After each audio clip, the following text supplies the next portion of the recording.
My name is Richard. I'm 64, born in upstate New York, son of a machinist and a school secretary. For the last 39 years, I've lived in a split-level house outside of Albany with a red maple in the front yard and a sloped backyard that catches all the fallen leaves come October. I was a systems analyst, one of those quiet, behind-the-curtain guys who made sure the lights stayed on and the data didn't leak. Spent 32 years with the same firm. I used to joke that the only thing more stable than the firewall I built was my marriage. Her name is Ellen. We met in '83 at a friend's barbecue. She wore a denim jacket with a Led Zeppelin patch and brought her own potato salad. We talked for 5 hours that night about music, cities we wanted to visit, and how both of us were allergic to cats. We married 2 years later.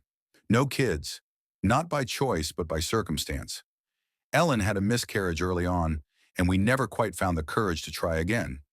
Instead, we built rituals: Sunday morning pancakes, listening to vinyl records on Friday nights, trips to the coast every spring, the kind of steady, quiet life that doesn't get made into movies but holds its own kind of gravity. Ellen taught literature at a local high school until she retired 6 years ago.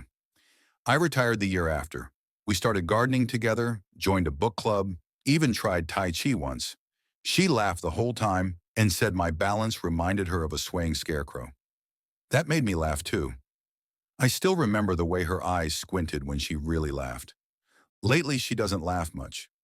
There was a morning, maybe 4 months ago, when I woke up and she was already downstairs. No coffee smell, no music from the kitchen, just quiet. I found her at the table, staring out the window. When I asked if she wanted breakfast, she said, "I already ate," without turning around. Her voice was low, almost careful. I didn't think much of it at the time. Since then, little things have shifted. She leaves the room when I come in.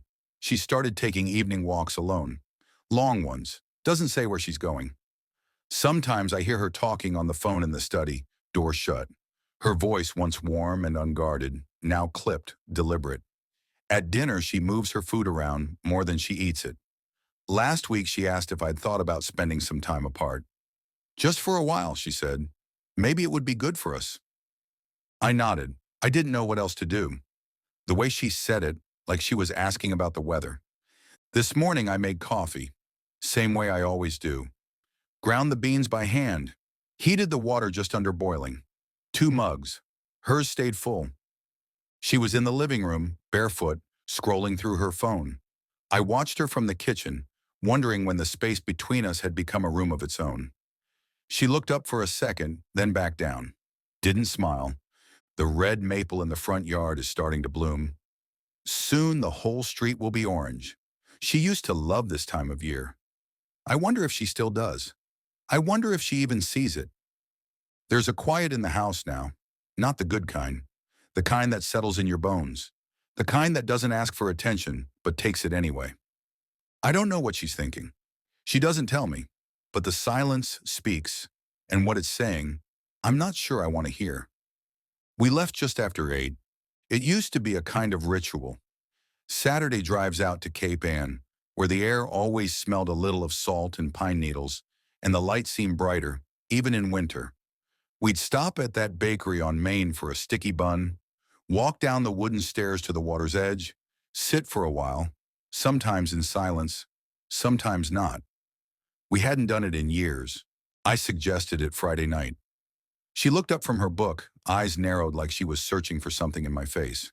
"Okay," she said after a pause. That was it. She packed early. I heard the clatter of the cabinet doors in the bathroom, the zip of her bag. I didn't ask what she was bringing. I just made coffee, poured hers into the blue-lipped thermos she liked, though she didn't take it. Left it sitting on the counter. She wore the gray coat I'd always liked, the one with the worn collar and one button missing. Her hair was pinned up loosely, no makeup, or at least none I could tell. It made her look younger, or maybe just unfamiliar. The drive took 90 minutes. We passed a familiar stretch of road where the trees still hung over like an archway. She didn't say anything, just looked straight ahead. Now and then, she answered if I spoke. "Yes. I guess." That was the rhythm. No questions from her side. The radio played softly for a while. I turned it down. Halfway there, at a gas station in Ipswich, she got out and bought water. When she came back, I noticed the ring. Not her wedding ring. That was still on her left hand. A thin gold band, scuffed a little near the bottom. But on the right, middle finger, a silver ring I'd never seen before. Wide, almost like a signet. She twisted it unconsciously as we drove. The bakery still stood, though the sign was different. We didn't go in. She said she wasn't hungry. I didn't push it. We parked near the lighthouse, same lot we used to use. A few cars, the wind picking up, gulls wheeling overhead. The sky was overcast, low-hanging, almost metallic. I really tried. Pointed things out. The driftwood log that used to always be half buried in sand, now gone. The old pier missing a section. She nodded. Nothing more. We walked down to the water. She kept her hands in her pockets. Her pace was faster than usual. I followed. The wind was strong.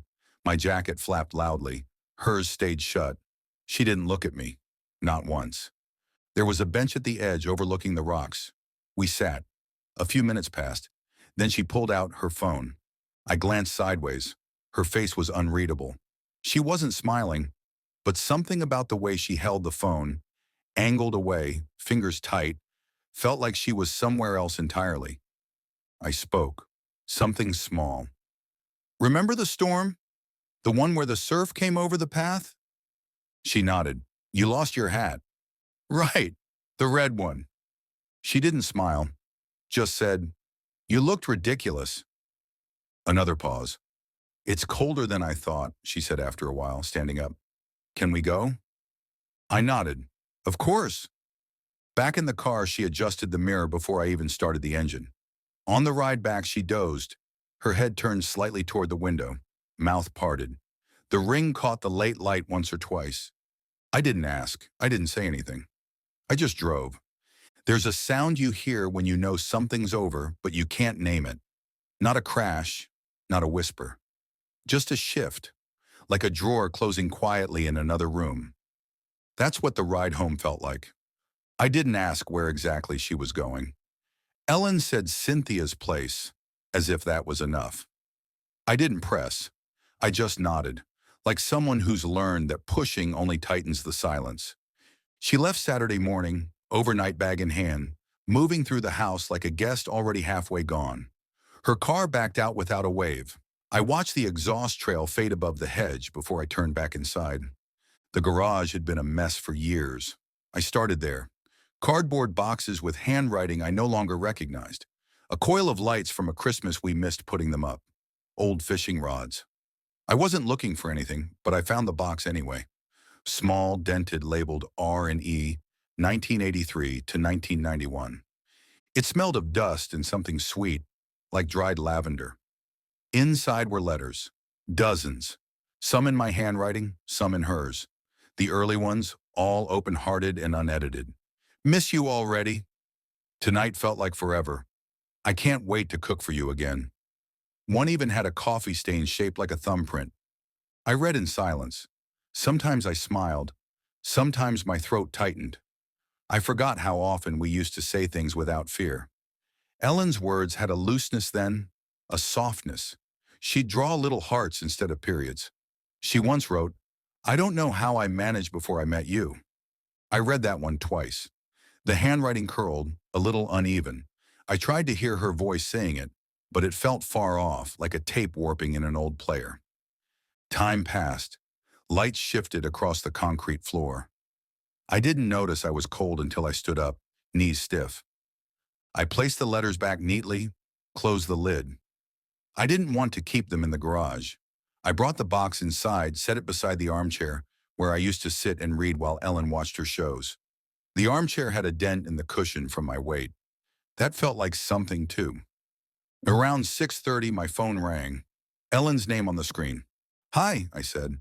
"Hey," she said. Her voice was even, flat. "Just checking in." "All okay?" I asked. "Yeah, fine. Cynthia and I are making pasta." Someone laughed behind her. Light, male. "Who's that?" I asked quietly. "A friend of hers, Derek.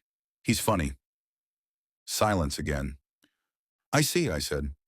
She didn't ask how I was. Didn't ask what I did today. Just said she'd call tomorrow, maybe. Then the line went dead.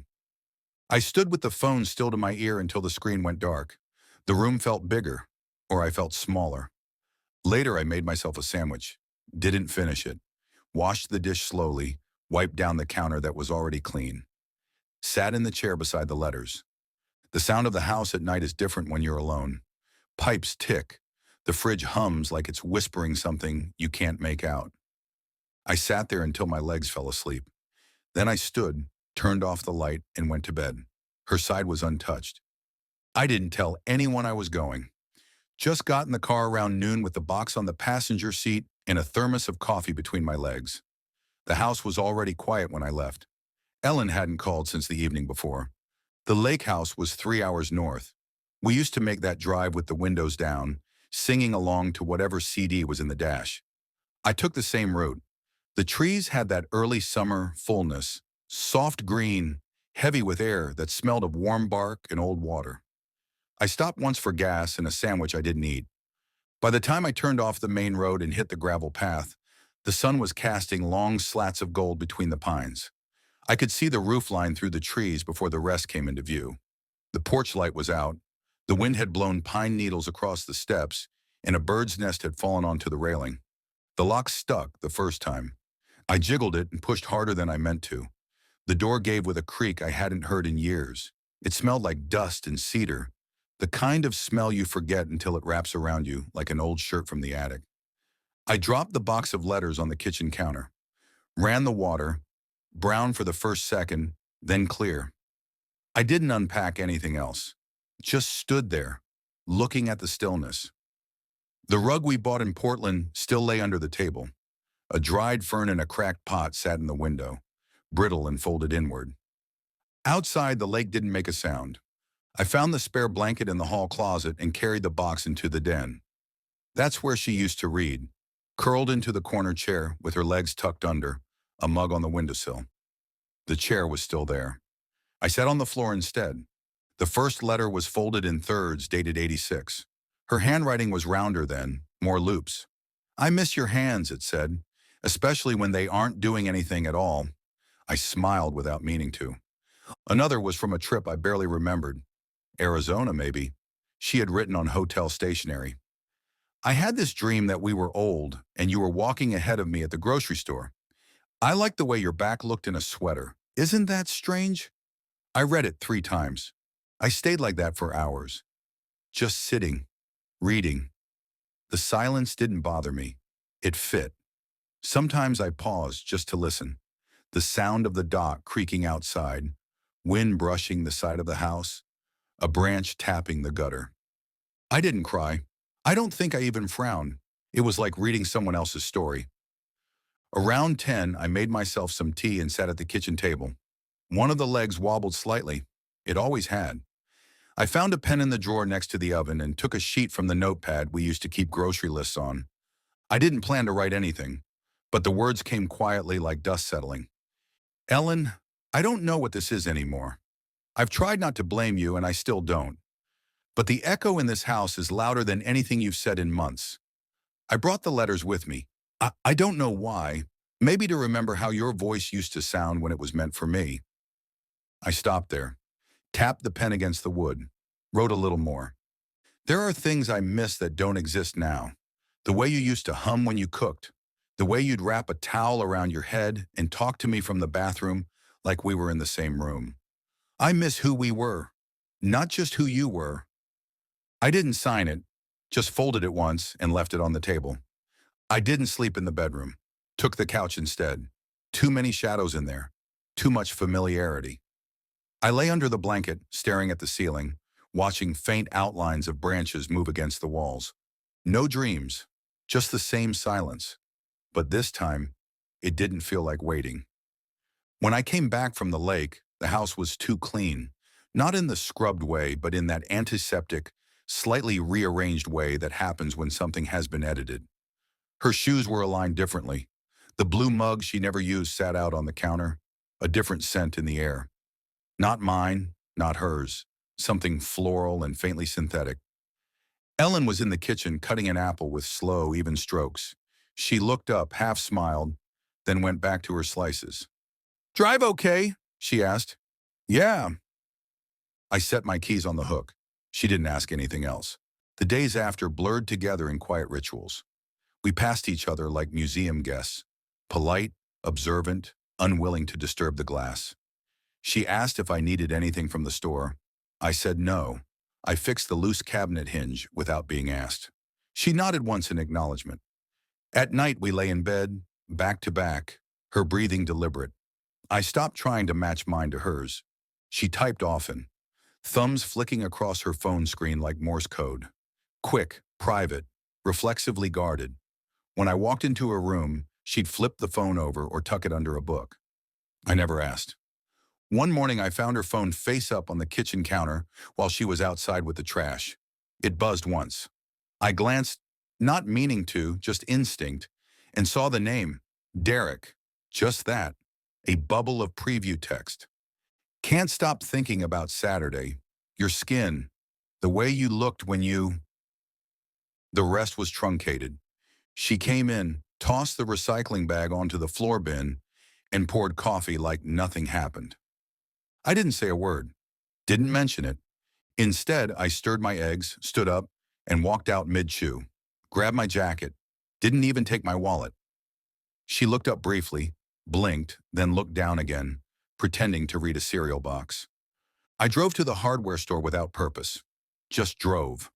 There, among rows of shovels and pipe fittings, I felt a strange kind of breath return to me. Not relief, not rage, just space. Something cool and silent where my ribs had been clenched for months. I bought a pair of work gloves I didn't need, a small hacksaw, a set of screws. When the cashier handed me the bag, she said, "Looks like a project day," and I just nodded. In the car, I sat for a while. Didn't turn the ignition, didn't check the time. I just stared out the windshield at the dust in the air, how it spun in the sunbeams, slow and indifferent. And I thought, maybe that's all this ever was. Dust, light, movement, things suspended, pretending to matter more than they do. It started with the garage. Not because it needed it more than the rest of the house, but because it was the farthest place from the kitchen. Richard stood at the entrance early that Saturday, hands on his hips, looking over the clutter. Ellen was upstairs still asleep, or pretending. He didn't make a list, didn't plan it out. Just started. Old tennis rackets into the donate pile. Boxes of holiday lights, half working, gone. The broken power washer he'd promised to fix 3 summers ago, gone. The rhythm of sorting was quieting, controlled. By the time Ellen came down, he was sweeping, dust in a halo around his shoes. She lingered by the doorframe. "What's all this?" she asked. He didn't look up, just said, "Cleaning." She didn't press, just stood for a moment, then walked back inside. The attic was next. He didn't go there often. Their whole marriage was in boxes up there. Baby clothes in vacuum-sealed bags. Her old scarves that smelled of cedar and lavender. School drawings from the kids. Wedding napkins. He sat for a while before touching anything. One box held photo albums with the corners curled. He didn't open them, just stacked them in the keep pile and moved on. It wasn't about erasing. It was about separating. Downstairs, Ellen vacuumed, loud, as if to say she was participating, as if it were mutual. He brought down bags, lined them by the door. Didn't ask for help, didn't speak. She passed him on her way to the laundry room and slowed. "Are we getting rid of that coat?" she asked, pointing to a wool jacket he hadn't worn in years. He looked at it. "Yeah," he said. She nodded like she understood something else, then kept walking. The following day, he took a trip to the donation center. 3 full garbage bags and a box of mismatched mugs. On the way back, he stopped for a folding cot and a thin blanket, neutral color. Nothing plush. That night around 10, while Ellen was upstairs brushing her teeth, he set it up in the den. No announcement. Just unfolded it near the back wall, away from the windows. Laid the blanket over, tucked in the corners like muscle memory. He plugged in a small lamp, brought down a book. That was it. When she came down looking for something, her eyes caught on the cot. She stopped in the doorway. "What is this?" He looked up from the book. "Sleeping here tonight. A beat. 2. Why?" He marked his page. "Easier." She didn't ask easier for whom, just stood there like she was calculating something, then left. The lamp buzzed softly in the silence after her steps faded. The next morning he made coffee like always. 2 mugs. He placed hers by the sink, like usual, and drank his standing by the window. She came down later, already dressed. Her eyes were rimmed darker. Maybe no sleep. "I dreamed about the kids," she said, as if that explained something. He nodded. She didn't drink the coffee. That afternoon he cleared the bookcase in the study, dusted the shelves, boxed up most of the paperbacks, left only a few titles. He took down the framed photo of their last family Christmas and set it aside. Ellen passed by, paused. "You're really doing this?" she asked. He didn't answer. She laughed, a thin sound. "I don't even know what this is." Still he said nothing. The cot stayed. Every night. She never came into the den. He kept it clean, minimal. 1 book, 1 lamp, a small clock. Sometimes he sat in the chair near the window for hours before turning in. Listening to the house breathe differently. One night she stood in the hallway longer than usual. He saw the shadow of her feet under the doorframe. She didn't knock, didn't say anything, just stood, then walked away. He slept soundly. In the kitchen, things changed. They no longer moved around each other with the rhythm of routine. She hesitated near the fridge if he was at the stove. He stepped aside when she opened cabinets. Once she reached for the same dish and their hands touched. She pulled back quickly. "Sorry," she muttered. He shrugged. One morning the cot was folded up. She stood over it. "I thought you were done with this," she said. He looked at her. "Not yet." Then unfolded it again. Slowly, deliberately. She watched the whole time, then walked away. She started cooking dinner once or twice a week. He ate without comment. Sometimes he finished, said thank you, and went back to the den. Other times he didn't come to the table at all. She started walking more. Longer walks after sunset. He noticed her shoes by the door, dusty. Her face flushed when she returned. But she didn't say where she went, and he didn't ask. The house felt larger. By the end of the week she hovered more. Not speaking, just there, in the doorways, in the hall, folding laundry in the den when he came down with his blanket. Once she moved the cot an inch with her foot. He looked at her. "Don't," he said quietly. She stepped back. Outside it rained one evening. Hard. He stood in the garage watching the water pool by the sidewalk. Ellen came out with 2 mugs of tea, handed him one. They stood side by side, not speaking, not touching. He drank. She didn't. Later that night, she paused outside the den again. "Do you want to talk?" she asked. He looked up. "Not yet." She nodded. The door closed. He lay back. The house was silent, but it was no longer cold. Not exactly warm either. Just hollowed, like something had moved out quietly without a sound. The diner smelled like burnt toast and pine-scented cleaner, a little too much of both. Richard sat in a corner booth where the vinyl cracked under him. The waitress called everyone Han and poured coffee without asking. She had purple polish chipping off her nails and a name tag that read Darla, stuck on slightly crooked. He ordered scrambled eggs and rye toast. No meat. He never liked sausage much anyway. The morning sunlight crept in through the wide windows, hitting the chrome napkin dispensers and catching in the steam off his mug. Across from him, the seat stayed empty, the way he wanted it. He sipped slowly. Darla returned, balancing the plate with ease. "You from around here?" she asked. He nodded once. "Just up the road." She smiled and left it at that. No more questions. Later he wandered into the hardware store for a new bulb and a few picture hooks. An older man in coveralls behind the counter started talking about a leaky pipe under his sink that had flooded the entire back room. Richard listened politely, nodded when appropriate. It wasn't conversation exactly, more like proximity. Back home, the air felt heavier again. The garage was clean now. Tools hung in silent order. Shelves were cleared of boxes that hadn't been opened in years. The attic was next. He drove out again that afternoon, further this time. Past the lake, past the stretch of highway where they'd once stopped to pick wildflowers. He didn't stop now. There was a grocery store parking lot with a view of the hills.